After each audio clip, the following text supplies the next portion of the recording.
जय हिंद। जय माता दी। आप सभी को नवरात्रि की असंख्य शुभकामनाएं।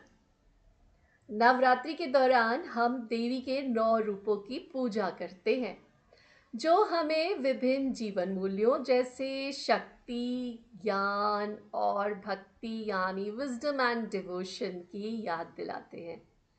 प्रत्येक दिन एक अलग रूप को समर्पित होता है जिससे हमें अलग अलग सकारात्मक गुण अपनाने की प्रेरणा मिलती है। देवी दुर्गा के 9 रूपों की पूजा की जाती है और हर रूप हमारे जीवन में अलग अलग शक्तियों और मूल्यों का प्रतीक होता है। ये सब बातें हम सब जानते हैं और इस पर मेरी आज की चर्चा है भी नहीं, क्योंकि ये तो हम सबको पता ही है या रादर पता होना चाहिए। परंतु जैसा कि हर चेंजिंग टाइम्स के साथ हुआ, एक बहुत महत्वपूर्ण बदलाव जो हमने देखा और एक्सपीरियंस किया है वो है कंजकों का। पता है, जब हम छोटे थे ना तो प्लानिंग होती थी, क्योंकि इनविटेशन आते थे हमारी कॉलोनी से आंटीज के, और हम सब फ्रेंड्स सुपर एक्साइटेड रहते थे। हमारे घर पर सबके हाथों में मेहंदी भी लगती थी, तो सबसे पहले आकर मेहंदी लगवाने का चाह सबका होता था।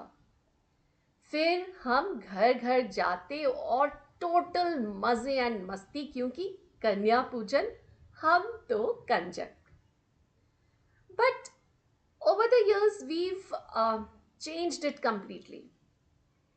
इसे भी ना हमने चैरिटी इवेंट बना दिया और अपने कॉलोनी की बच्चियों, सोसाइटी की बच्चियों को बुलाने की जगह we thought we need to be doing दान. No, that is not what it was meant to be. जब गर्ल्स ऐसे घर आती थीं, then the boys of the house subtly and slowly learned to respect the girls with whom they play all day. They saw their fathers washing feet of their friends, applying tika, tying off molly, mothers serving prasad, and they, the boys, too were part of this entire process just by being there. कहते हैं ना, one learns a lot through observation. देखकर घर पर होते थे, वो उस पूरी प्रक्रिया का, उस पूजा का हिस्सा होते थे और कुछ ना कुछ सीख रहे होते थे। Time and again I say this and I repeat, do not unnecessarily dilute the occasions for the sake of people's approval in the name of charity, but understand the essence and reason behind it and bring it back.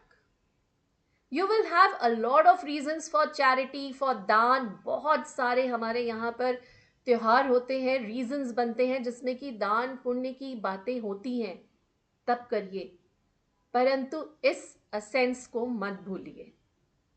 That is, if we as a society are worried, wondering, and also at the same time wishing the betterment of our children and the respect that we always are looking out for the girls in our society. So, kal hai Ashtami and parso Navami. What are you waiting for? Do you think you can start with inviting girls from your friend circle for the puja? And also send your girls for the puja if invites come? Leaving you all with this thought, थोड़ा सोचिएगा। जय माता दी। माता रानी आप सबके जीवन में खुशियां लेकर आए, सेहत लेकर आए और आप सब सदा ग्रैटिट्यूड का हिस्सा बनकर जिए। जय हिंद।